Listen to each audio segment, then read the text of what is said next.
Hello dear job aspirants, very good evening. তোমাদের সকলকে study in Facebook page ও YouTube চ্যানেলে নতুন আরেকটা সুপার ইম্পর্ট্যান্ট ভিডিওতে আমরা জানাই অনেক অনেক স্বাগত। আজকের এই একটা ভিডিওতে তিনটে নতুন সরকারি চাকরির ব্যাপারে কমপ্লিট ইনফরমেশন আমরা দিয়ে দেব, যেগুলো তোমাদের সকল ত্রিপুরার চাকরি প্রত্যাশীদের জন্য কিন্তু জেনে রাখা জরুরি। Good news for all the job experience of Tripura. 174টা পোস্টে তিনটি সরকারি দপ্তরে রেগুলার ও কন্ট্রাকচুয়াল ভ্যাকেন্সি কিন্তু বেরিয়ে গেছে। তাছাড়া এই একই ভিডিওতে 37 নাম্বার ক্লাস আমরা করাবো, যেখানে হচ্ছে ভৌতবিজ্ঞান বা ফিজিক্যাল সায়েন্স বা ফিজিক্সের বেশ কিছু ইম্পর্ট্যান্ট রিপিটেড এমসিকিউস দেখবো, যেগুলো তোমাদের আসন্ন ফরেস্টার, ফরেস্ট গার্ড, হাইকোর্টের বিভিন্ন পরীক্ষা, JRBT2, TPSCর বিভিন্ন পরীক্ষার জন্য কিন্তু খুব গুরুত্বপূর্ণ।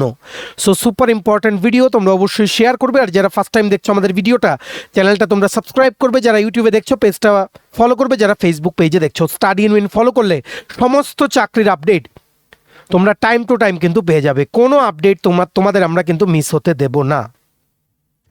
ভিডিওর মেইন টপিকে যাওয়ার আগে কুইকলি বলে দেই, তোমরা যারা বিভিন্ন আসন্ন ত্রিপুরার চাকরির পরীক্ষা বা ইন্টারভিউর জন্য প্রিপারেশন নিচ্ছ, এমসিকিউ প্লাস ডেসক্রিপটিভ আকারে ইংলিশ প্লাস বাংলা দুটো ভার্সনেই ফুল সিলেবাস, কমপ্লিট নোটস, বিভিন্ন আসন্ন চাকরির পরীক্ষার ও ইন্টারভিউর তোমরা আমাদের কাছে পেয়ে যাবে। যে নোটসগুলো পড়লে তোমাদের পরীক্ষায় অবশ্যই ভালো ফলাফল তোমরা কিন্তু করতে পারবে।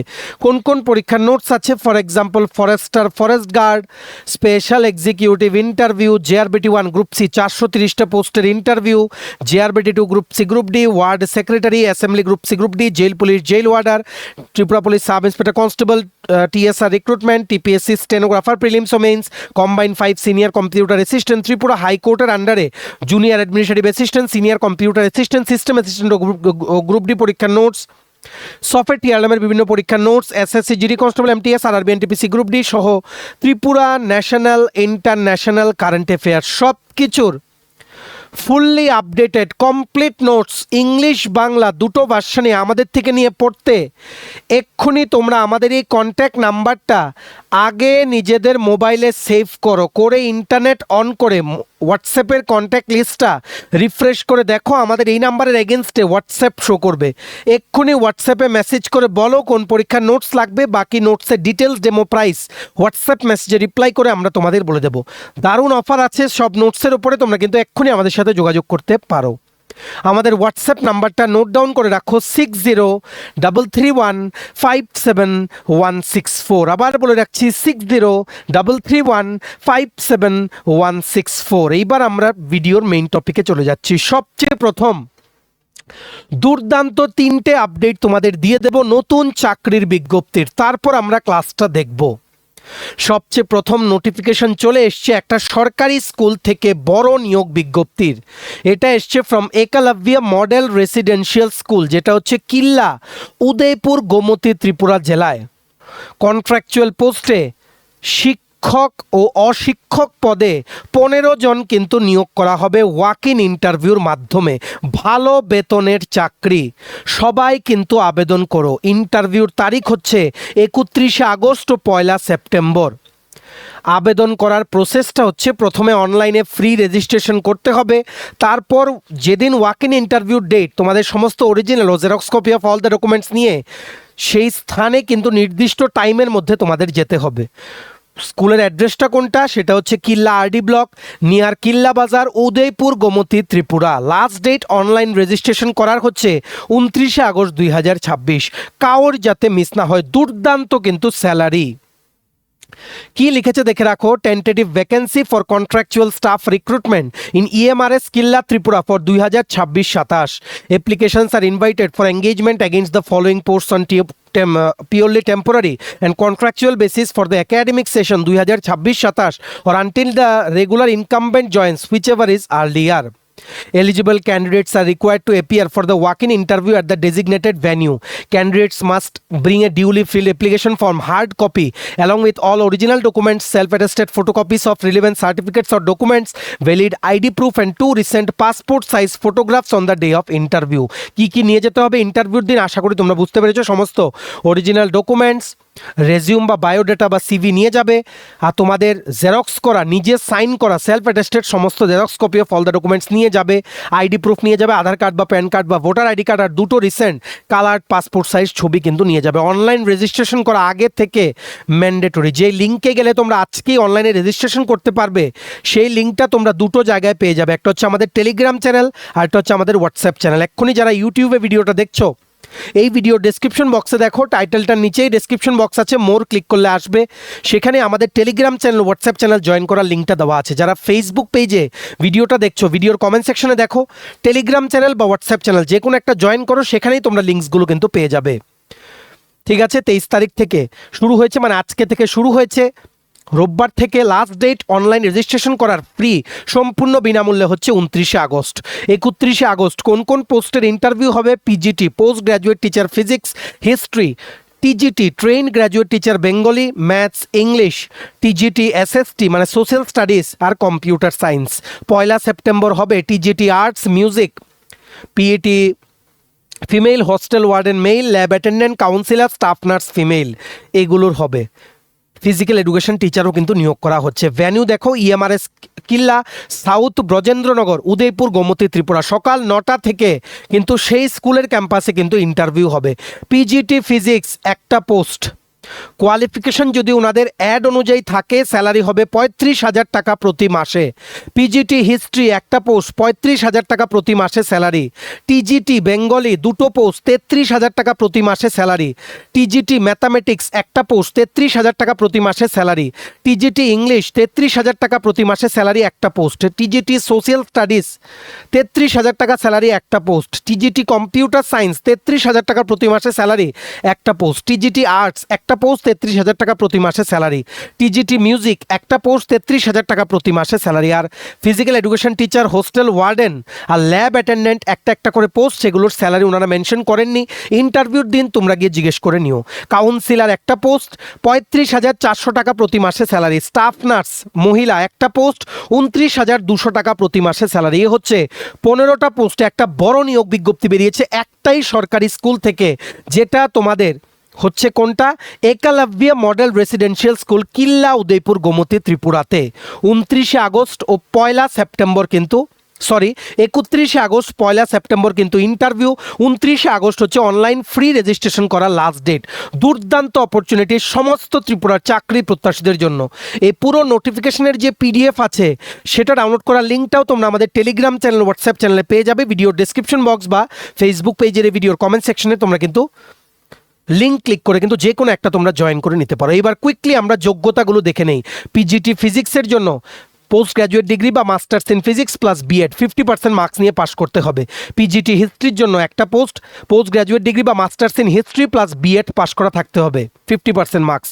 TGT Bengali trained graduate teacher দুটো post, graduation in Bengali plus BEd plus CTET pass করা থাকতে হবে। টিজিটি ম্যাথামেটিক্স একটা post, graduation with maths plus BEd plus CTET pass করা থাকতে হবে পেপার 2তে। টিজিটি ইংলিশ একটা post, graduation with English plus BEd plus CTET pass করা থাকতে হবে।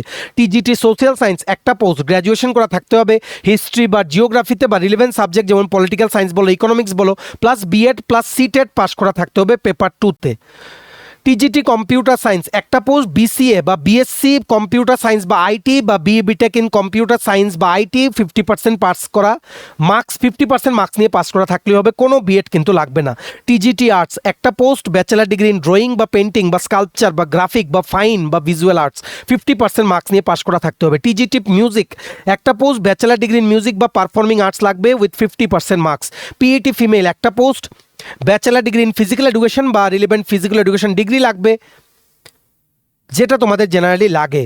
ঠিক আছে, bachelor degree in physical education থাকলেই হবে, কোনো এক্সপিরিয়েন্স লাগবে না।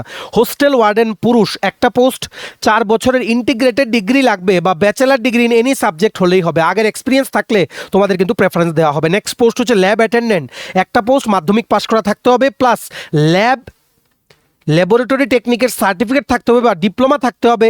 যাদের মেডিকেল ল্যাব টেকনোলজিতে ডিপ্লোমা আছে বা ডিগ্রি আছে তোমরা আবেদন করতে পারবে। তাছাড়া ক্লাস 12 সায়েন্স নিয়ে পাস করা থাকলেও তোমরা আবেদন করতে পারবে। কাউন্সিলার একটা post, master degree in psychology বা ক্লিনিক্যাল সাইকোলজি প্লাস 1 বছরের গাইডেন্স অ্যান্ড কাউন্সিলিংয়ে ডিপ্লোমা লাগবে প্লাস লোকাল ল্যাঙ্গুয়েজ পড়া থাকতে হবে আপ টু ক্লাস 8 অবধি। স্টাফ নার্স মহিলা একটা পোস্ট, বিএসসি নার্সিং বা পোস্ট বেসিক বিএসসি নার্সিং করা থাকতে হবে, আর রেজিস্ট্রেশন করা থাকতে হবে ত্রিপুরা নার্সিং কাউন্সিলে, আর মিনিমাম 2.5 বছরের এক্সপিরিয়েন্স থাকতে হবে। অ্যাটলিস্ট 50টা বেড আছে পেশেন্টদের জন্য এমন হাসপাতালে। তো মোটামুটি ইন শর্ট আমরা বলে দিলাম, বাকিগুলো তোমরা পিডিএফটা ডাউনলোড করে দেখে নিও আমাদের টেলিগ্রাম চ্যানেল ও হোয়াটসঅ্যাপ চ্যানেলে। সকাল 9টা থেকে ইন্টারভিউ শুরু হচ্ছে। Big opportunity for specifically the teaching job experience of Tripura. সবাই কিন্তু আবেদন করো, আগে অনলাইনে আবেদন করো, রেজিস্ট্রেশন করো সম্পূর্ণ বিনামূল্যে। আমাদের টেলিগ্রাম চ্যানেল হোয়াটসঅ্যাপ চ্যানেলে কিন্তু রেজিস্ট্রেশনের লিঙ্কটা দেওয়া আছে, তারপর সেখানেই দেওয়া থাকবে লিঙ্ক। পিডিএফটা ডাউনলোড করে ইন ডিটেলসে পড়ো আর রেডি হয়ে যাও ইন্টারভিউটা অ্যাটেন্ড করতে। ভালো স্যালারি, এক্সপিরিয়েন্সগুলো তোমাদের কিন্তু ইন দ্য লং রান অনেক কাজে লাগবে। অবশ্যই কিন্তু আবেদন করো। রিমেম্বার 29শে আগস্ট হচ্ছে অনলাইন রেজিস্ট্রেশন করার লাস্ট ডেট। ঠিক আছে, ভিডিওটা অবশ্যই তোমরা শেয়ার করবে। এই দুর্দান্ত চাকরির আপডেটগুলো আমাদের এই ভিডিওর মাধ্যমে সবাই যাতে জানতে পারে। ঠিক আছে, নেক্সট আপডেট দেখে রাখো। একটা সরকারি দপ্তরে বড় নিয়োগ বিজ্ঞপ্তি বেরিয়েছে। সরকারি দপ্তরটার নাম হচ্ছে রাষ্ট্রীয় কেমিক্যালস অ্যান্ড ফার্টিলাইজার্স লিমিটেড। এটা একটা সরকারি সংস্থা, সেখানে ম্যানেজমেন্ট ট্রেনি নিয়োগ করা হবে। টোটাল 94টা পোস্টে, রেগুলার পোস্টে। লাস্ট ডেট আবেদন করার হচ্ছে আগামীকালকে। কুইকলি আমরা জানিয়ে দিচ্ছি, এটা কোন ভুলবশত আমরা জানাইনি, যাই হোক লাস্ট ডেটের আগে তোমাদের জানিয়ে দিচ্ছি, তোমরা কিন্তু আবেদন করতে পারো। কম্পিউটার বেসড টেস্ট ও ইন্টারভিউর মাধ্যমে কিন্তু নিয়োগ করা হবে। ঠিক আছে, ম্যানেজমেন্ট ট্রেনি কেমিক্যাল 32টা পোস্ট, ম্যানেজমেন্ট ট্রেনি বয়লার 6টা পোস্ট, ম্যানেজমেন্ট ট্রেনি মেকানিক্যাল 4টে পোস্ট, ম্যানেজমেন্ট ট্রেনি ইলেকট্রিক্যাল 10টা পোস্ট, ম্যানেজমেন্ট ট্রেনি ইনস্ট্রুমেন্টেশন 9টা পোস্ট, ম্যানেজমেন্ট ট্রেনি ম্যাটেরিয়ালস 1টা পোস্ট, ম্যানেজমেন্ট ট্রেনি সিভিল 1টা পোস্ট, ম্যানেজমেন্ট ট্রেনি ফায়ার 1টা post, management trainee CC lab 1টা post, management trainee industrial engineering 2টো post, management trainee IT 5টা post, management trainee রাজভাষা 2টো post, management trainee finance 10টা post, management trainee marketing 10টা post. Total 94টা পোস্টে বড় নিয়োগ কিন্তু বেরিয়ে গেছে। সিলেকশন প্রসেস হচ্ছে online computer based test, interview, document verification ও মেডিকেল এক্সাম। ঠিক আছে, অনলাইন টেস্টের উপরে 80% মার্কস ক্যারি করবে, আর পার্সোনাল ইন্টারভিউ বাকি 20% মার্ক। ঠিক আছে, এটা আবেদন করতে অনলাইনে জেনারেল, ওবিসি, নন ক্রিমিলি আর ইডাব্লিউএস ক্যাটাগরির জন্য 1000 টাকা plus bank charges plus GST দিতে হবে as application fees. ST, SC, ex serviceman, pH বা মহিলা ক্যান্ডিডেটসদের কোনো ফিজ দিতে হবে না, সম্পূর্ণ বিনামূল্যে তোমরা কিন্তু অনলাইনে ফর্ম ফিল আপ করার সময় তোমাদের কিন্তু অনলাইনে পেমেন্টের অপশন আসবে না, ডাইরেক্ট তোমরা কিন্তু সাবমিট করতে পারবে। বাকিদের 1000 টাকা প্লাস অ্যাপ্লিকেশন ফি দিতে হবে। আনফর্চুনেটলি কি করা যাবে, দিস ইজ দ্য রুল। ঠিক আছে, শিক্ষার যোগ্যতা কি কি লাগবে দেখো। কেমিক্যালের জন্য ম্যানেজমেন্ট ট্রেনি কেমিক্যালের জন্য বিটেক ইন কেমিক্যাল বা petrochemical engineering with minimum 60% marks নিয়ে পাশ করা থাকতে হবে, আর সবগুলোর জন্য 55% মার্কস নিয়ে পাশ করা থাকতে হবে for ST, SC category candidates. Boiler পোস্টের জন্য বিটেক ইন কেমিক্যাল বা মেকানিক্যাল বা ইলেকট্রিক্যাল বা instrumentation engineering plus boiler operation engineer certificate লাগবে। মেকানিক্যালের জন্য ইঞ্জিনিয়ারিং ডিগ্রি ইন মেকানিক্যাল, ইলেকট্রিক্যালের জন্য ইলেকট্রিক্যালের ডিগ্রি লাগবে, ইনস্ট্রুমেন্টেশনের জন্য ইনস্ট্রুমেন্টেশনের ডিগ্রি লাগবে। অনেকে আছে ইলেকট্রনিক্স অ্যান্ড ইনস্ট্রুমেন্টেশন ইঞ্জিনিয়ারিং পরে, সেটাও কিন্তু হবে। ম্যাটেরিয়ালসের জন্য বিটেক ইন কেমিক্যাল বা মেকানিক্যাল বা ইলেকট্রিক্যাল বা ইনস্ট্রুমেন্টেশন ইঞ্জিনিয়ারিং লাগবে। সিভিলের জন্য বিটেক ইন সিভিল বা কনস্ট্রাকশন ইঞ্জিনিয়ারিং লাগবে। ফায়ারের জন্য বিটেক ইন ফায়ার বা ফায়ার সেফটি লাগবে। সিসি ল্যাবের জন্য পিএইচডি ইন কেমিস্ট্রি বা বিটেক ইন কেমিক্যাল ইঞ্জিনিয়ারিং লাগবে। ইন্ডাস্ট্রিয়াল ইঞ্জিনিয়ারিংয়ের জন্য বিটেক ইন ইন্ডাস্ট্রিয়াল ইঞ্জিনিয়ারিং বা engineering graduate in any subject plus post graduate degree in industrial engineering লাগবে। ইনফরমেশন টেকনোলজির জন্য বিটেক ইন আইটি বা কম্পিউটার সায়েন্স বা কম্পিউটার ইঞ্জিনিয়ারিং লাগবে। রাজভাষার জন্য management degree master degree in Hindi বা ইংলিশ লাগবে। ফিনান্সের জন্য সিএ পাস করা থাকতে হবে বা বিকম পাস করা থাকতে হবে বা বিবিএ প্লাস এমবিএ বা post graduate diploma in finance management in finance থাকতে হবে। মার্কেটিংয়ের জন্য সায়েন্স বা ইঞ্জিনিয়ারিং বা এগ্রিকালচারের যে কোনো ফিল্ডে গ্র্যাজুয়েট হলেই হবে, প্লাস এমবিএ বা post graduate diploma in marketing বা এগ্রি বিজনেস লাগবে। আপার এজ লিমিট হচ্ছে 27 ইয়ার্স ফর ইউআর বা ইডাব্লিউএস ক্যান্ডিডেটস, আর অন্যগুলোর জন্য আপার এজ লিমিটের রিল্যাক্সেশন আছে as per government of India norms for reserve category candidates. এটার বর্তমানে অনলাইনে ফর্ম ফিল আপ চলছে, বাকিগুলো তোমরা নোটিফিকেশনের পিডিএফটা ডাউনলোড করে দেখে নাও। এই নোটিফিকেশনের কমপ্লিট পিডিএফটা ডাউনলোড করার লিঙ্ক প্লাস যেই লিঙ্কে গেলে তোমরা অনলাইনে আবেদন করতে পারবে, দুটোই তোমরা আমাদের টেলিগ্রাম চ্যানেল, হোয়াটসঅ্যাপ চ্যানেলে কিন্তু পেয়ে যাবে। এক্ষুনি কিন্তু ইউটিউব ভিডিও ডেসক্রিপশন বক্স ও ফেসবুক পেজের এই ভিডিওর কমেন্ট সেকশনে দেওয়া লিঙ্কে ক্লিক করে এক্ষুনি তোমরা কিন্তু জয়েন করে নাও। ক্লিক করলেই দেখবে ডাইরেক্ট রিডাইরেক্ট হয়ে যাবে আমাদের টেলিগ্রাম চ্যানেল বা হোয়াটসঅ্যাপ চ্যানেল। জয়েন করে রাখো, সব আপডেট, ফিউচারের আপডেটগুলো তোমরা সেখান থেকে কিন্তু পাবে। সবাই কিন্তু আবেদন করো। রিমেম্বার, আর্জেন্ট আপডেট, আগামীকালকেই কিন্তু লাস্ট ডেট। সবাই কিন্তু অ্যাকর্ডিংলি আবেদন করে দাও। নেক্সট, আজকে শেষ সরকারি চাকরির আপডেট নাম্বার 3 যেটা বেরিয়েছে ত্রিপুরার সকল চাকরি প্রত্যাশীদের জন্য। একটা ভারত সরকারের সংস্থা আছে, নাম হচ্ছে স্টক হোল্ডিং। এই স্টক হোল্ডিং একটা হচ্ছে ভারত সরকারের সরকারি সংস্থা, সেটাতে 65টা পোস্টে নিয়োগ বিজ্ঞপ্তি বেরিয়েছে। ঠিক আছে, যার মধ্যে ফিল্ড ট্রেনি বা ফিল্ড এক্সিকিউটিভের একটা পোস্ট আছে ত্রিপুরার জন্য। ভেরি ভেরি আর্জেন্ট আপডেট, এটা কিন্তু একটা সরকারি দপ্তর। লাস্ট ডেট আবেদন করার হচ্ছে 30শে আগস্ট 2026। লিখিত পরীক্ষা ও ইন্টারভিউর মাধ্যমে কিন্তু সিলেকশন করা হবে। ফিক্সড টার্মের জন্য এমপ্লয়মেন্টটা করা হবে। জব লোকেশন দেখো, ত্রিপুরাও কিন্তু আছে, তামিলনাড়ুর পরে কিন্তু ত্রিপুরা আছে। 3 বছরের কন্ট্রাক্ট, তারপর কিন্তু এক্সটেনশনও হতে পারে ম্যাক্সিমাম বাই 2 ইয়ার্স। শুধুমাত্র ভারতীয় সিটিজেন্সরা কিন্তু এলিজিবল টু অ্যাপ্লাই। মিনিমাম 21 বছর বয়স হতে হবে, আপার এজ লিমিট হচ্ছে 35 ইয়ার্স। আর শিক্ষার যোগ্যতা লাগবে যে কোনো সাবজেক্টে গ্র্যাজুয়েট বা পোস্ট গ্র্যাজুয়েট মিনিমাম 50% মার্কস নিয়ে কিন্তু পাশ করা থাকতে হবে। ঠিক আছে, এগুলো তোমাদের মনে রাখতে হবে। আর জব ডেসক্রিপশন জানো, handling day to day operations including handling of cash cheque at branch, regional বা head office level, attending customer requirements ইত্যাদি। তোমরা এগুলো একটু পড়ে নিও। টোটাল ভ্যাকেন্সি 65টা, একটা পোস্ট বেরিয়েছে ত্রিপুরার জন্য। স্যালারি হবে 3.93 লাখস পার অ্যানাম, প্লাস ইন্স্যুরেন্সও তোমাদের কিন্তু দেওয়া হবে। গ্র্যাজুয়েট বা পোস্ট গ্র্যাজুয়েশন পাস করা থাকতে হবে, যে কোনো সাবজেক্ট উইথ মিনিমাম 50% মার্কস। ঠিক আছে, অনলাইন স্ক্রিনিং হবে, অনলাইন টেস্ট, ইন্টারভিউ ও ডকুমেন্ট ভেরিফিকেশনের মাধ্যমে কিন্তু সিলেক্ট করা হবে। এটারও বর্তমানে অনলাইনে অ্যাপ্লিকেশন চলছে, ফর্ম ফিল আপ চলছে। 30শে আগস্ট 2026 হচ্ছে লাস্ট ডেট। সবাই কিন্তু আবেদন করো। লিখিত পরীক্ষা যে হবে সেটাতে কী কী সাবজেক্টের ওপরে টেস্ট নেওয়া হবে? Logical ability, special reasoning, quantitative ability আর বেসিক নিউমারিক্যাল এবিলিটি। এই 4টে সাবজেক্টে কিন্তু টেস্ট নেওয়া হবে। বাকি ডিটেলস তোমরা পড়ে নাও। লাস্ট ডেট আবেদন করার হচ্ছে 30শে আগস্ট। এই নোটিফিকেশনেরও যে পিডিএফটা আছে, মানে জব নোটিফিকেশনটা যেই লিঙ্কে গেলে তোমরা দেখতে পারবে, সেই লিঙ্কটা প্লাস যেই লিঙ্কে গেলে অনলাইনে আজকে আবেদন করতে পারবে, দুটোই আমরা আমাদের টেলিগ্রাম চ্যানেল, হোয়াটসঅ্যাপ চ্যানেলে কিন্তু শেয়ার করে রাখছি। এক্ষুনি তোমরা কিন্তু জয়েন করে নাও। Very very urgent update.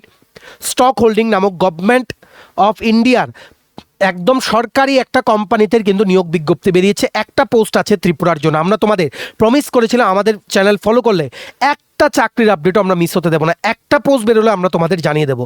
So তোমরা নিঃসন্দেহে কিন্তু স্টাডি ইন উইনকে ফলো করে রাখতে পারো বা সাবস্ক্রাইব কিন্তু করে রাখতে পারো ইউটিউবে। ঠিক আছে, ভিডিওটা অবশ্যই তোমরা শেয়ার করবে। এই 3টে গুরুত্বপূর্ণ চাকরির আপডেট সবাই যাতে আমাদের এই ভিডিওর মাধ্যমে যাতে জানতে পারে। ঠিক আছে, 3টে নতুন চাকরি বেরিয়েছে, আপডেট তোমাদের আমরা জানিয়ে দিলাম। বাকিগুলো তোমরা আমাদের টেলিগ্রাম চ্যানেল, হোয়াটসঅ্যাপ চ্যানেল থেকে কিন্তু নিয়ে পড়ে নাও। আর কোনো কনফিউশন থাকলে তোমরা নিচে কমেন্ট সেকশনে তোমরা কিন্তু জানাতে পারো। আপডেটসগুলো শেষ, এইবার আমরা আজকের খুবই গুরুত্বপূর্ণ ক্লাসের দিকে কিন্তু এগিয়ে যাচ্ছি, যেটা গতকালকেও ক্লাস নিয়েছিলাম, আজকেও কিন্তু ডেইলি আমরা কিন্তু একটা অন্তত ক্লাস কিন্তু করাচ্ছি। Upcoming Tripura forester, forest guard, TPSC, JRBT টুর জন্য এই ক্লাসগুলো খুব গুরুত্বপূর্ণ। আমাদের ভিডিও থেকে ডাইরেক্ট কিন্তু প্রশ্ন চলে আসে, তাই তোমরা একটা কপি প্লাস পেন নিয়ে বসবে। অনেক এক্সট্রা ইনফরমেশন আমরা কিন্তু কভার করবো, আর ভলিউমটা কিন্তু বাড়িয়ে নেবে। ক্লাস অবশ্যই করবে। ক্লাস করা ছাড়া, নোটস পড়া ছাড়া কেউ কিন্তু পরীক্ষার ডেট দিলে পড়লে কিন্তু হবে না। এখন থেকে কিন্তু পড়া শুরু করতে হবে। সব পরীক্ষার ডেট কিন্তু আস্তে আস্তে কিন্তু দিয়ে দেবে। এর মধ্যেই দেখবে একটা বড় চাকরির ডেট দেবে, সেটা আমরা তোমাদের যখন দেবে আমরা তোমাদের জানিয়ে দেবো। ঠিক আছে, প্রথম question, the intensity of wind is traditionally measured using the, বায়ুর তীব্রতা প্রচলিতভাবে কোন স্কেল দিয়ে মাপা হয়? দেখো 3টে স্কেল দিয়ে মাপা হয়। একটা হচ্ছে এনিমোমিটার, লিখে রাখো, ANEMOMETR, এনিমোমিটার। একটা হচ্ছে wind vein, VANE, WIND VANE। এটা বেসিক্যালি ডাইরেকশন দেয় যে বাতাসটা কোন দিক থেকে কোন দিকে যাচ্ছে, কোন দিক থেকে ফ্লো হচ্ছে, যেমন নর্থ, সাউথ, ইস্ট বা ওয়েস্ট। আর এনিমোমিটার কি করে? এনিমোমিটার বাতাসের যে স্পিড বা ভেলোসিটি সেগুলো কিন্তু মেজার করে। আরেকটা আছে, সেটা হচ্ছে বিওফোর্ট স্কেল, BEAUFORTSCALE, বিওফোর্ট স্কেল। ঠিক আছে, এটা অনেক আগে থেকে ইউজ হয়ে আসছে, এটা এখনও ইউজ করা হয়, যেটা বেসিক্যালি বাতাসের তীব্রতা বা বায়ুর তীব্রতা কিন্তু এটা দিয়ে মাপা হয়। ঠিক আছে, সো এই 3টে জিনিস দিয়ে মাপা হয়। যেহেতু অপশনে আছে বিওফোর্ট স্কেল, অপশন নাম্বার এ হবে correct answer. Option number A is the correct answer of this question. এবার আমরা রিলেটেড কিছু জেনে নেব যেগুলো তোমাদের পরীক্ষায় আসে। সবাই কিন্তু খাতায় তোমরা নোট ডাউন করে রাখো। ঠিক আছে, এই যে বললাম এনিমোমিটার, এই এনিমোমিটারটা আবিষ্কার করেছিলেন একজন বৈজ্ঞানিক, ওনার নাম হচ্ছে Leon, LEON Battista, BATTISTA, Battista Alberti, ALBERTI, Leon Battista Alberti. উনি 1450 সনে এনিমোমিটার কিন্তু উনি আবিষ্কার করেছিলেন। ঠিক আছে, এগুলো তোমাদের মনে রাখতে হবে। আর মানে কি বলবো, বিশ্বব্যাপী ভূপৃষ্ঠের যে বায়ু আছে, সারফেস উইন্ড, সেটার গতিবেগ, উইন্ড স্পিড মাপার, ঠিক আছে, হাইট যেটা, সেটা হচ্ছে 10 মিটার, 10 মিটার বা 33 feet. This is the standard height for measuring surface wind globally, 10 metre বা 33 ফিট, 33 ফিট। ঠিক আছে, এগুলো তোমাদের মনে রাখতে হবে।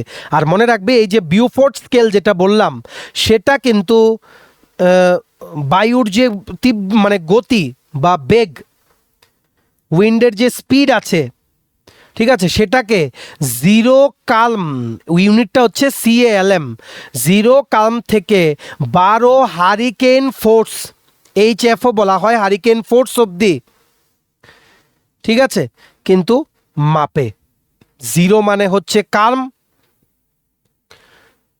আর 12 হচ্ছে হারিকেন ফোর্স। বেসিক্যালি এটা ইউনিট না, এটা বেসিক্যালি হচ্ছে, জিরো মানে হচ্ছে যে এখন কোনো হারিকেন বা কোনো কি বলবো, মানে সেখানে ঝড় আসার সম্ভাবনা নেই, 0 থেকে 12-এর মধ্যে কিন্তু মাপে। জিরোর ব্র্যাকেটে কালম, মানে এটার স্কেলেই এরকম লেখা থাকে, জিরোর ব্র্যাকেটে কালম, আর 12-এর ব্র্যাকেটে লেখা থাকে কি, হারিকেন ফোর্স। মানে 12 হলে মানে বাতাসের তীব্রতা অনেক বেশি বেড়ে গেছে, স্পিড অনেক বেড়ে গেছে, হারিকেন আসার কিন্তু সম্ভাবনা বা ঘূর্ণিঝড় বা ঝড় আসার কিন্তু সম্ভাবনা আছে। ঠিক আছে, আশা করি বুঝতে পেরেছো। ঠিক আছে, পৃথিবীর রেকর্ড করা সর্বোচ্চ বায়ুর গতিবেগ, হাইয়েস্ট উইন্ড স্পিড এখন পর্যন্ত পৃথিবীতে মাপা হয়েছে, সেটা হচ্ছে 408 কিলোমিটার প্রতি ঘন্টা। 408, এটা মাপা হয়েছে অস্ট্রেলিয়ার একটা জায়গায়, অস্ট্রেলিয়া কন্টিনেন্টের একটা জায়গায় 1996 সনে। জায়গাটার নাম হচ্ছে কি, barrow island, BARROW island, ISLAND, barrow দ্বীপে 408 কিমি প্রতি ঘন্টার হাইয়েস্ট উইন্ড স্পিড এখন পর্যন্ত মাপা হয়েছে বিশ্বে। এইভাবেই তোমাদের কিন্তু একটার পর একটা কিন্তু মনে রাখতে হবে। ঠিক আছে, সো এগুলোই মনে রাখো। Correct answer is option number A, Beaufort scale. Next question, the hardness of minerals is commonly compared using, খনিজের কঠিনতা তুলনা করতে কোন স্কেল ব্যবহৃত হয়? Correct answer is Mohs scale, option number B, Mohs scale is the correct answer. ঠিক আছে, এগুলো তোমাদের মনে রাখতে হবে। আর এই যে মোহর স্কেল, এটা বানানো হয়েছিল জার্মানির একজন খনিজ বিজ্ঞানী, বা ইংলিশে বলে মিনারেলজিস্ট, MINERALOGIST, ওনার নাম হচ্ছে ফ্রেডরিচ মোহস, FRIED, ফ্রেডরিচ মোহস, MOHS। উনি 1812 সনে এই স্কেলটা কিন্তু উনি বানিয়েছিলেন। ঠিক আছে, এটা কিন্তু বেসিক্যালি আপেক্ষিক কঠিনতা কিন্তু পরিমাপ করে, রিলেটিভ হার্ডনেস এটা কিন্তু মেজার করে, অ্যাবসলিউট বা কোয়ান্টিটেটিভ হার্ডনেস কিন্তু মেজার করে না। কোনো রকম পরম বা পরিমাণগত কঠিনতা কিন্তু এটা মাপে না, শুধুমাত্র আপেক্ষিক কঠিনতা কিন্তু মাপে। এগুলো মনে রাখো আর তোমরা লিখে রাখো। ঠিক আছে, সবচেয়ে নরম খনিজ, সবচেয়ে সফট মিনারেল হচ্ছে talc, TALC, it is the softest mineral on the scale. এই মোহর স্কেল দিয়ে মাপা হয়েছে সবচেয়ে সফটেস্ট মিনারেল, যেটার ভ্যালু হচ্ছে 1, যেটার ভ্যালু হচ্ছে কি 1। এগুলো তোমাদের মনে রাখতে হবে। আর হার্ডেস্ট হচ্ছে ডায়মন্ড, ডায়মন্ডের হচ্ছে তোমাদের কত, 10, ডায়মন্ডের হচ্ছে 10। আর ডায়মন্ডই কিন্তু হচ্ছে hardest natural substance on earth, পৃথিবীর মধ্যে সবচেয়ে কঠিন প্রাকৃতিক পদার্থ। ঠিক আছে, সেটা হচ্ছে হীরা বা ডায়মন্ড। এগুলো সব তোমরা খাতায় লিখে রাখো, কিন্তু পরীক্ষায় কিন্তু ডাইরেক্ট কিন্তু চলে আসে। ঠিক আছে, আর আমাদের যে নোক আছে, নোখের যেই মানে মেজারমেন্ট, হার্ডনেসের কঠিনতা, সেটার মোহর স্কেলে ভ্যালু আসে 2.5। তোমরা লিখে রাখো 2.5 কিন্তু ভ্যালু আসে। ঠিক আছে, উইন্ডো গ্লাস বা জানালার মধ্যে যে গ্লাস থাকে লাগানো, সেটার যে কঠিনতার মাত্রা সেটা আসে 5.5 থেকে 6-এর মধ্যে ইন মোহর স্কেল। ঠিক আছে, এগুলো তোমাদের মনে রাখতে হবে। একটা মানে কি বলবো, একটা সাধারণ খনিজ আছে বা মিনারেল আছে, সেটা হচ্ছে কোয়ার্টজ, QUARTZ। এটার ইন্টেন্সিটি হচ্ছে, হার্ডনেসের ইন্টেন্সিটি মোহর স্কেলে হচ্ছে 7। ঠিক আছে, এটাই হচ্ছে সবচেয়ে সাধারণ খনিজ, যেটি কি করে, কাঁচকে খুব ইজিলি কিন্তু স্ক্র্যাচ করে দিতে পারে, সহজেই কিন্তু স্ক্র্যাচ করে দিতে পারে। ঠিক আছে, এগুলো মনে রাখতে হবে। আর আরেকটা তোমাদের মানে মিনারেল আছে, সেটার নাম হচ্ছে কি কোরান্ডাম, CORUNDUM। সেটার হার্ডনেসের ভ্যালু হচ্ছে 9, ডায়মন্ডের হচ্ছে 10। অ্যাকচুয়ালি ডায়মন্ড কিন্তু কোরান্ডাম থেকে 4 গুণ বেশি কঠিন বা বেশি হার্ড, বেশি শক্ত।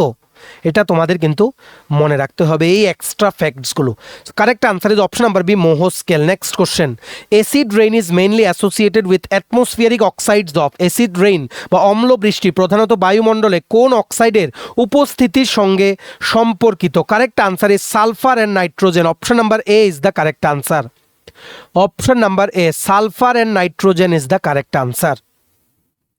ঠিক আছে, স্পেসিফিক্যালি সালফার ডাইঅক্সাইড SO2 যেটাকে বলে, আর নাইট্রাস অক্সাইড NO, এগুলো তোমাদের মনে রাখতে হবে। এই যে কি বললাম, সালফার অক্সাইড SO2 আর নাইট্রাস অক্সাইড NO, এগুলো জলের সাথে রিয়্যাক্ট করে। ঠিক আছে, জলের সাথে রিয়্যাক্ট করে আর অক্সিজেনের সাথে রিয়্যাক্ট করে, যেগুলো বায়ুতে থাকে। তার ফলে কি ফর্ম হয়? সালফিউরিক আর নাইট্রিক অ্যাসিড ফর্ম হয়, যেগুলোর জন্য অম্ল বৃষ্টি বা অ্যাসিড রেইন হয়, যেগুলো মানুষের জন্য কিন্তু খুব ক্ষতিকারক। বিল্ডিংগুলোর মধ্যেও কিন্তু অনেক ক্ষতি হয়।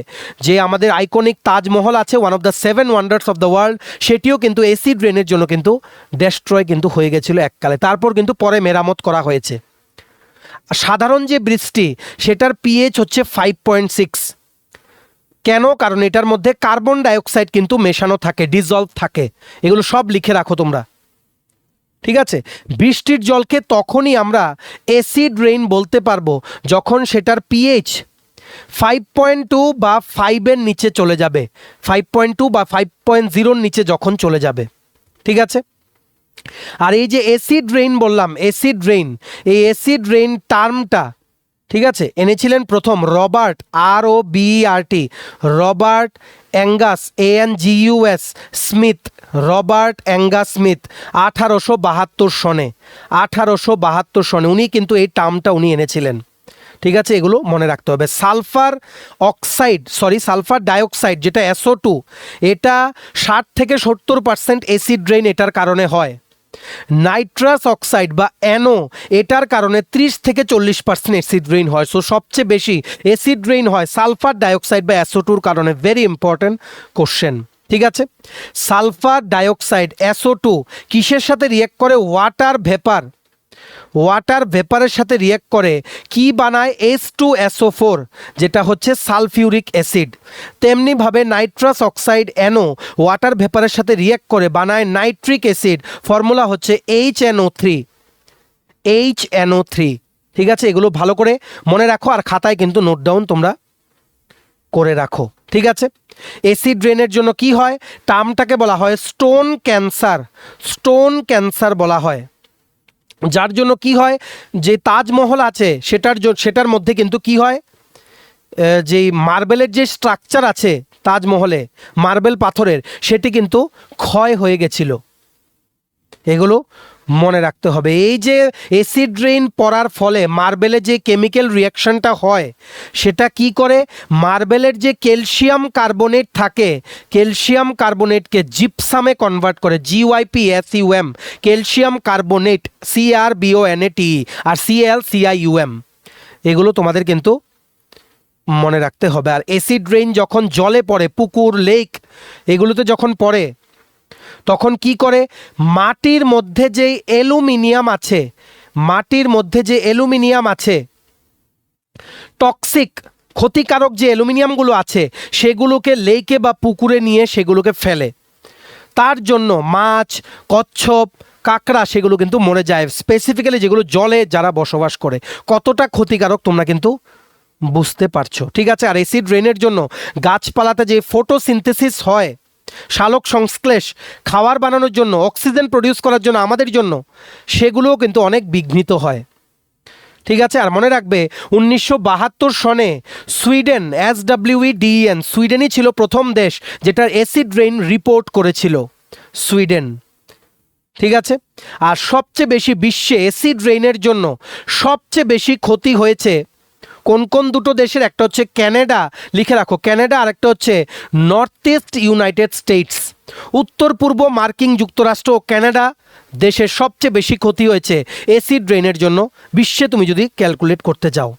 ঠিক আছে, সো আশা করি বুঝতে পেরেছো। অনেক এক্সট্রা ইনফরমেশন দিয়ে দিলাম। Correct answer is option number A, sulphur and nitrogen. Next question, graphite conducts electricity because it contains. Graphite বিদ্যুৎ পরিবহন করতে পারে কারণ এতে থাকে কি? Correct answer is free electrons, option number A, মুক্ত electron. Option number A, free electrons is the correct answer. ঠিক আছে, গ্রাফাইট কেন ইলেকট্রিসিটি এত ভালো কন্ডাক্ট করে? কারণ প্রত্যেকটা কার্বন অ্যাটম, ঠিক আছে, অন্য আরও 3টে কার্বন অ্যাটমের সাথে বন্ড করে।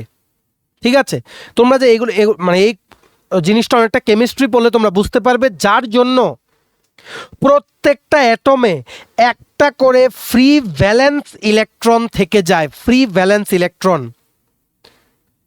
ঠিক আছে, যেটা পরে কি হয়, সেটা ডিলোকালাইজ হয়ে যায় আর সেটা ইজিলি কিন্তু মুভমেন্ট করতে পারে হেক্সাগোনাল যে লেয়ার্স আছে সেগুলোর মাঝখানে। তার জন্যই কিন্তু গ্রাফাইট ইলেকট্রিসিটি কন্ডাক্ট করতে পারে বা বিদ্যুৎ পরিবহন করতে পারে। তোমরা কেমিস্ট্রি পড়ে নিও বা গুগল সার্চ করেও পড়ে নিতে পারো জিনিসটা আরও ক্লিয়ার হওয়ার জন্য। ঠিক আছে, গ্রাফাইট কিন্তু কার্বনের একটা কি অ্যালোট্রপ, অ্যালোট্রপকে বাংলায় বলা হয় রূপভেদ, রূপভেদ। ঠিক আছে, এগুলো তোমাদের ভালো করে কিন্তু মনে রাখতে হবে। গ্রাফাইট কিন্তু শুধুমাত্র বিদ্যুৎ পরিবহন করতেই পারে না, এটা কিন্তু it is a good conductor of heat as well. Graphite কিন্তু তাপ ও বিদ্যুতের সুপরিবাহী। ঠিক আছে, এগুলো একটু মনে রাখো বা লিখে রাখো, অনেক কিন্তু তোমাদের কাজে লাগবে। আর গ্রাফাইট কোথায় ইউজ হয়? পেন্সিলে কিন্তু ইউজ হয়, পেন্সিল বানাতে ইউজ হয়। পেন্সিলে গ্রাফাইট আর কাদামাটি ব্যবহার করে কিন্তু পেন্সিল কিন্তু বানানো হয়। ঠিক আছে, গ্রাফাইট নিউক্লিয়ার যে রিয়েক্টার আছে, লিখে রাখো নিউক্লিয়ার রিয়েক্টার, পারমাণবিক চুল্লিতে যে মডারেটর বা গতি নিয়ন্ত্রক হিসেবে কিন্তু গ্রাফাইট ব্যবহার করা হয়, মডারেটর হিসেবে গ্রাফাইট কিন্তু ব্যবহার করা হয় নিউক্লিয়ার রিয়েক্টারে। ঠিক আছে, আর যেই এমন যে মেশিনগুলো আছে যেগুলোতে খুব হাই টেম্পারেচার, তীব্র তাপ হয়ে যায়, যে মেশিনগুলো কাজ করার জন্য, ভারী কাজ করার জন্য, সেগুলোতেও কিন্তু গ্রাফাইট ইউজ করা হয় অ্যাজ ড্রাই লুব্রিকেন্ট, LUBRICNT, বা পিচ্ছিল কারক, পিচ্ছিল কারক হিসেবে কিন্তু গ্রাফাইট ইউজ করা হয়। নোট ডাউন কিন্তু ভালো করে তোমরা করে রাখো। ঠিক আছে, এগুলো আশা করি তোমাদের মনে থাকবে। Correct answer is option number A, free electrons বা মুক্ত electron. Next, which of the following is a noble gas? নিম্নলিখিত কোনটি একটি নোবেল গ্যাস বা নিষ্ক্রিয় গ্যাস? Correct answer is neon, option number C, neon is the correct answer. Noble gas কিন্তু periodic টেবিলের গ্রুপ 18-এ কিন্তু বিলং করে। আগে ছিল গ্রুপ 8A-তে, এখন আছে গ্রুপ 18-এ। লিখে রাখো, ডাইরেক্ট কোশ্চেন জিজ্ঞেস করে কিন্তু পরীক্ষায়। ঠিক আছে, আর সবচেয়ে বেশিরভাগ যে নোবেল গ্যাসগুলো আছে, নিষ্ক্রিয় গ্যাস বা নোবেল গ্যাস, সেগুলো আবিষ্কার করেছেন দুজন বৈজ্ঞানিক, sir William WILLIAM William Ramsay RAMSAY plus Lord Rayleigh RAYLEIGH। ওনারাই কিন্তু সবচেয়ে বেশি নোবেল গ্যাস কিন্তু আবিষ্কার করেছেন। ঠিক আছে, আর গ্রুপ 18-এ টোটাল 7টা নোবেল গ্যাস আছে, 7টা নোবেল গ্যাস আছে। ঠিক আছে, এগুলো ভালো করে মনে রাখতে হবে। আরও অনেক কিছু আছে যেগুলো বলা যায়, যেমন helium gas, helium HELIUM, atomic number হচ্ছে 2। এটাই হচ্ছে মহাবিশ্বের দ্বিতীয় সর্বোচ্চ পরিমাণে থাকা এলিমেন্ট, এলিমেন্টকে বলা হয় মৌল। Helium is the second most abundant element in the universe. লিখে রাখো এটা, হিলিয়ামের কিন্তু সবচেয়ে লোয়েস্ট বয়েলিং পয়েন্ট, সবচেয়ে লোয়েস্ট বয়েলিং পয়েন্ট, এটা তোমাদের কিন্তু মনে রাখতে হবে। তারপর আর কি কি তোমাদেরকে বলা যায়, হ্যাঁ এটাও মনে রাখতে পারো, যেমন আর্গন, আর্গন যে গ্যাস আছে অ্যাটমিক নাম্বার হচ্ছে 18। এটাই হচ্ছে পৃথিবীর অ্যাটমসফিয়ারে থাকা সবচেয়ে বেশি পরিমাণে থাকা নিষ্ক্রিয় গ্যাস বা নোবেল গ্যাস, আর্গন, ARGON। ঠিক আছে, একটা গ্যাস আছে যেটার নাম হচ্ছে জেনন, XCNON। জেননকে বলা হয় স্ট্রেঞ্জার গ্যাস, STRANGER গ্যাস। কারণ এটার মধ্যে বেশ কিছু বিরল ও অস্বাভাবিক ধর্ম আছে, সেটার মানে প্রপার্টিস আছে, যার জন্য জেননকে বলা হয় স্ট্রেঞ্জার গ্যাস। ঠিক আছে, একটা গ্যাস আছে রেডন, RADON, অ্যাটমিক নাম্বার হচ্ছে 86। পারমাণবিক সংখ্যাকে অ্যাটমিক নাম্বারকে বলা হয় পারমাণবিক সংখ্যা। এই রেডন হচ্ছে একটা radioactive noble gas, radioactive noble gas, তেজস্ক্রিয় নিষ্ক্রিয় গ্যাস এটা। আর এটি কিন্তু বায়ুমণ্ডলে মুক্ত অবস্থায় কিন্তু পাওয়া যায় না, মানে অ্যাটমসফিয়ারে ফ্রিলি কিন্তু পাওয়া যায় না। ঠিক আছে, আরেকটা জিনিস লিখে রাখো, এটাও পরীক্ষায় আসতে পারে। একটা এলিমেন্ট আছে, নাম হচ্ছে ওগানেসন, OGANESSEON, অ্যাটমিক নাম্বার বা পারমাণবিক সংখ্যা হচ্ছে 118। এটাই হচ্ছে সবচেয়ে heaviest element in the periodic table, সবচেয়ে ভারী মৌল, এবং এটি অত্যন্ত কিন্তু অস্থিতিশীল, মানে হাইলি আনস্টেবল কিন্তু এটা। অগানেসন 118 হচ্ছে অ্যাটমিক নাম্বার। সো আশা করি নোট ডাউন করে নিয়েছো। রিপিটেড কোশ্চেন্সগুলো কিন্তু আমরা বলে দিচ্ছি। ঠিক আছে, আরও জিনিস লিখে রাখো, যেমন হিলিয়াম, যেটা বললাম একটু আগে, হিলিয়াম কিন্তু ইউজ করা হয় যে ওয়েদার বেলুনস, মানে এমন বেশ কিছু বেলুনস আছে যেগুলো মানে সেগুলো লাগানো হয় ওয়েদার মাপার জন্য। ঠিক আছে, সেই বেলুনসগুলোকে ফিল করার জন্য হিলিয়াম গ্যাস কিন্তু ইউজ করা হয়। ঠিক আছে, আর সেই সমস্ত ডুবুরিরা যারা সমুদ্রের অনেক নিচে ডুব দেয়, তাদের শুধুমাত্র তাদের যে অক্সিজেন সিলিন্ডার থাকে সেটার মধ্যে কিন্তু থাকে 80% হিলিয়াম প্লাস 20% অক্সিজেন, স্পেসিফিক্যালি যারা ডিপ সিতে ডাইভ করে তাদের। ঠিক আছে, এগুলো তোমাদের মনে রাখতে হবে। আরেকটা জিনিস মনে রাখো, এটা খুব ইম্পর্টেন্ট, আর্গন নামক যে গ্যাসটা সেটা ইউজ করা হয় লাইট বাল্বে। লাইট বাল্বে কিন্তু ইউজ করা হয় যাতে লাইটের ভেতরে যেই টাংস্টেনের ফিলামেন্টটা আছে সেটা যাতে অক্সিডেশন হয়ে যাতে নষ্ট না হয়ে যায়, তার জন্য আর্গন গ্যাস কিন্তু ইউজ করা হয় লাইট বাল্বে। এগুলো তোমরা কিন্তু একটু মনে রাখবে। ঠিক আছে, আর রেডন গ্যাস যেটা বললাম একটা রেডিও অ্যাক্টিভ, রেডন যেটা ফ্রিলি আর্থের এনভায়রনমেন্টে পাওয়া যায় না, রেডন কিন্তু ইউজ করা হয় ক্যান্সার রোগ হলে সেটা রেডিয়েশন থেরাপি ইউজ করতে। ক্যান্সারের রেডিয়েশন থেরাপিতে রেডন গ্যাস কিন্তু ইউজ করা হয়। ভেরি ইম্পর্টেন্ট, এগুলো ডাইরেক্টলি কিন্তু পরীক্ষায় প্রশ্ন চলে আসবে। Correct answer is option number C, neon. Next, question number 6. Which metal is stored under kerosene because it reacts vigorously with air and water? বায়ু ও জলের সঙ্গে তীব্রভাবে বিক্রিয়া করে বলে কোন ধাতু কেরোসিনের নিচে রাখা হয়? Correct answer is sodium.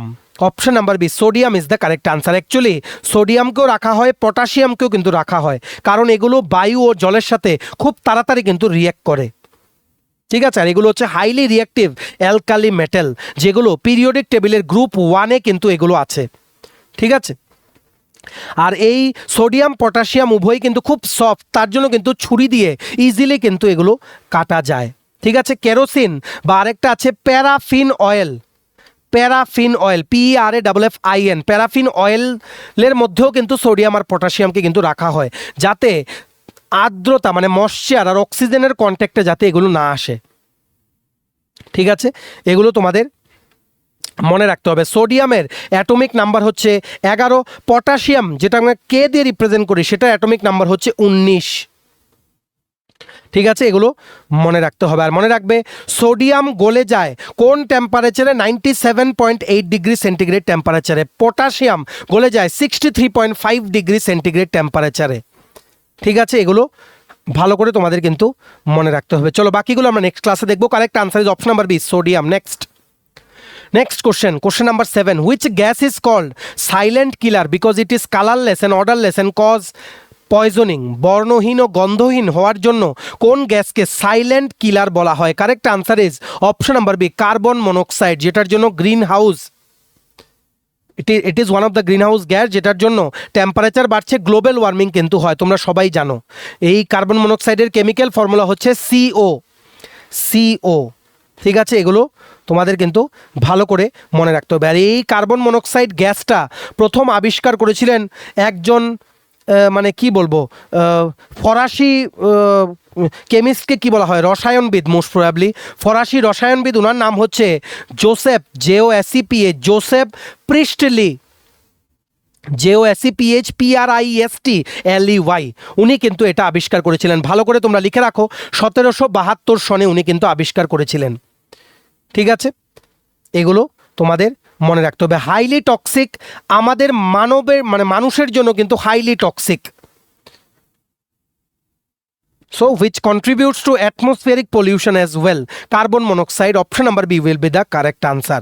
ঠিক আছে, next question, which gas turns lime water milky? কোন গ্যাস লাইম ওয়াটারকে দুধের মতো সাদা করে, চুনা জলকে দুধের মতো সাদা করে? Correct answer is option number C, carbon dioxide. Option number C, carbon dioxide is the correct answer. Carbon dioxide কি করে? লাইম ওয়াটারের সাথে রিয়েক্ট করে ক্যালসিয়াম কার্বোনেট কিন্তু ফর্ম করে, ক্যালসিয়াম কার্বোনেট, CaRBONATE। ঠিক আছে, এগুলো ভালো করে তোমাদের কিন্তু মনে রাখতে হবে। আর কার্বন ডাইঅক্সাইড কিন্তু পৃথিবীর যেই বায়ুমণ্ডল আছে সেটার 0.04% কিন্তু কার্বন ডাইঅক্সাইড, সবচেয়ে বেশি আছে নাইট্রোজেন। ঠিক আছে, অক্সিজেন হচ্ছে 21%, 0.04% হচ্ছে carbon dioxide. Very important question. Solid carbon ডাইঅক্সাইডকে আমরা কি জানি? ড্রাই আইস নামেও কিন্তু জানি। Very important repeated question, dry ice, DRYICE। ঠিক আছে, আর কার্বন ডাইঅক্সাইড কিন্তু নর্মাল বাতাস বা অক্সিজেনের থেকে কিন্তু অনেকটা হেভি, ভারী, তার জন্যই ফায়ার এক্সটিংগুইশারে কিন্তু ইউজ করা হয়, ফায়ার এক্সটিংগুইশারে কিন্তু ইউজ করা হয়। আর গাছপালা কি করে? কার্বন ডাইঅক্সাইড ইউজ করে, আর জল ইউজ করে, গ্লুকোজ প্রডিউস করে ফটোসিনথেসিস বা সালোক সংশ্লেষের সময়, যেটা আমরা ফরেস্ট গার্ডের যেই প্ল্যান্ট নিউট্রিশনের সময় আমরা ক্লাসটা যখন নিয়েছিলাম তখন কিন্তু বুঝিয়েছি। ঠিক আছে, এগুলো মনে রাখতে হবে। Correct answer is option number C, carbon dioxide. Next, electromagnetic induction, question number 9। Electromagnetic induction was discovered by, তড়িৎ চৌম্বকীয় আবেশ আবিষ্কার করেন কে? Correct answer is Faraday. Option number B, Faraday is the correct answer. Option number B, full নাম হচ্ছে Michael Faraday, MICHAEL, Michael Faraday. উনি কিন্তু ইলেকট্রোম্যাগনেটিক ইন্ডাকশন বা তড়িৎ চৌম্বকীয়র যেই কনসেপ্টটা সেটা উনি কিন্তু আবিষ্কার করেছিলেন 1831 সনে। ঠিক আছে, এগুলো মনে রাখতে হবে। উনি এটা দেখেছিলেন যে একটা ম্যাগনেটিক ফিল্ড যেটা চেঞ্জ হচ্ছে একটা তারের মধ্যে, এই চেঞ্জিং ম্যাগনেটিক ফিল্ডটা একটা কারেন্ট বা বিদ্যুৎ প্রডিউস করতে পারে, এটাই উনি কিন্তু আবিষ্কার করেছিলেন। ঠিক আছে, ইলেকট্রোম্যাগনেটিক ইন্ডাকশন ওই 1831 সনে উনি কিন্তু আবিষ্কার করেছিলেন। তারপরে যদিও একজন বৈজ্ঞানিক জোসেফ হেনরি, JOSEPHENRY, উনি যদিও পরে 1830 সনে, উনি সেটা আগেই উনি অবজার্ভ করেছিলেন কিন্তু উনি সেটা পরে পাবলিশ করেন। তার জন্য আগে যেহেতু ফ্যারাডে বা মাইকেল ফ্যারাডে ওনার সেটা পাবলিশ হয়েছে, তার জন্য ওনাকেই কিন্তু সেটার আবিষ্কারক হিসেবে ওনাকেই কিন্তু মানা হয়। ঠিক আছে, আরও দুটো কোশ্চেন তোমরা লিখে রাখো। ম্যাগনেটিক ফ্লাক্সের ইউনিট জিজ্ঞেস করে কম্পিটিটিভ এক্সামে ভীষণ আসে। চৌম্বক ফ্লাক্সের SI ইউনিট কি? সেটা হচ্ছে weber, WEBER। Very repeated question. আরেকটা কোশ্চেন লিখে রাখো, ইন্ডাকটেন্স, INDUCTANCE। আবেশাঙ্কের SI একক হচ্ছে হেনরি, HENRY, হেনরি। এগুলো তোমাদের মনে রাখতে হবে। ইলেকট্রোম্যাগনেটিক ইন্ডাকশন কনসেপ্টটা আমরা যখন কি পড়ি, জেনারেটর, ট্রান্সফরমার, ইন্ডাকশন কুকার, সেগুলোর মধ্যে কিন্তু সেটা অনেক কাজে লাগে। সেগুলোর যখন তোমরা ইন ডিটেলসে পড়বে, ইলেকট্রোম্যাগনেটিক ইন্ডাকশনের কথা অনেকবার কিন্তু মেনশন থাকবে, তোমরা দেখে নিও। যাই হোক, correct answer is option number B, Michael Faraday বা Faraday. Last question, a forest fire spreads more rapidly when the wind speed is, বনের আগুন দ্রুত ছড়িয়ে পড়ে যখন বাতাসের বেগ কি থাকে? ভেরি হাই বা হাই থাকে, বা বেশি থাকে, বা স্ট্রং থাকে। জোরালো বাতাস কি করে? আগুনকে দ্রুত সামনের দিকে কিন্তু দিয়ে ঠেলে দেয়। ঠিক আছে, সামনের দিকে কিন্তু ঠেলে দেয়। আর কেন আরও বেশি করে ছড়ায়? কারণ পর্যাপ্ত পরিমাণে অক্সিজেন কিন্তু সাপ্লাই পায়। ঠিক আছে, এগুলো মনে রাখতে হবে। আর মনে রাখবে, বাতাসের স্পিড যেগুলো স্পেসিফিক্যালি 32 কিলোমিটার প্রতি ঘন্টা বা তার ওপরে বাতাস যখন বয়, সেই সময় বনে ছড়িয়ে যাওয়া ফরেস্ট ফায়ার সেটা কন্ট্রোল করা কিন্তু খুব কষ্ট। ঠিক আছে, এগুলো মনে রাখতে হবে। So correct answer is option number B, high. আচ্ছা, আরেকটা জিনিস মনে রাখো, একটা স্কেল আছে, স্কেলটা আমরা প্রথমেই বলেছি, সেটা কি? বিওফোর্ট স্কেল, যেটা প্রথম কোশ্চেনে আনসার ছিল। বিওফোর্স উইন্ড স্কেল, সেটাই মিটিওরোলজিস্টরা বা আবহাওয়াবিদ যারা আছেন, আবহাওয়া নিয়ে যারা গবেষণা করেন, সায়েন্টিস্টরা পড়াশোনা করেন, কাজ করেন, ওনারা এই স্কেলটা ইউজ করে কিন্তু এই আগুনের বিহেভিয়ারটা ওনারা কিন্তু স্টাডি করেন। আর উইন্ড স্পিডের সাথে ম্যাচ করে ফরেস্ট ফায়ার ওনারা কিন্তু আইডেন্টিফাই করতে পারেন, অনেকটা কিন্তু আইডেন্টিফাই করতে পারেন। ঠিক আছে, so correct answer is option number B, high বা বেশি। চলো, এই ছিল আজকে ছোট একটা ভিডিও। আরও ক্লাসটা চলবে, ডেইলি আমরা চেষ্টা করছি একটা ক্লাস দেওয়ার, ডাইরেক্ট কিন্তু ভিডিও থেকে প্রশ্নগুলো চলে আসবে। আশা করি এক্সট্রা কনসেপ্টগুলো তোমরা কিন্তু নোট ডাউন করে রেখেছো। চলো, ভিডিওটা এতটুকু দেখে থাকলে থ্যাঙ্কস ফর ওয়াচিং। আর ভালো লাগলে অবশ্যই লাইক করবে, শেয়ার করবে ভিডিও লিঙ্কটা বিভিন্ন হোয়াটসঅ্যাপ, ফেসবুক, টেলিগ্রাম গ্রুপে। আর সমস্ত আপকামিং ত্রিপুরার চাকরির পরীক্ষা ও ইন্টারভিউর বেস্ট কোয়ালিটি নোটস নিতে তোমরা হোয়াটসঅ্যাপ মেসেজ করে আমাদের সাথে এক্ষুনি যোগাযোগ করে নিতে পারো। আমাদের হোয়াটসঅ্যাপ নাম্বার হচ্ছে 6033157164। চ্যানেলটা সাবস্ক্রাইব করবে যারা ইউটিউবে দেখছো, পেজটা ফলো করবে যারা ফেসবুক পেজে দেখছো। চলো, সবাই ভালো থাকবে, take care, bye bye, and have a nice day.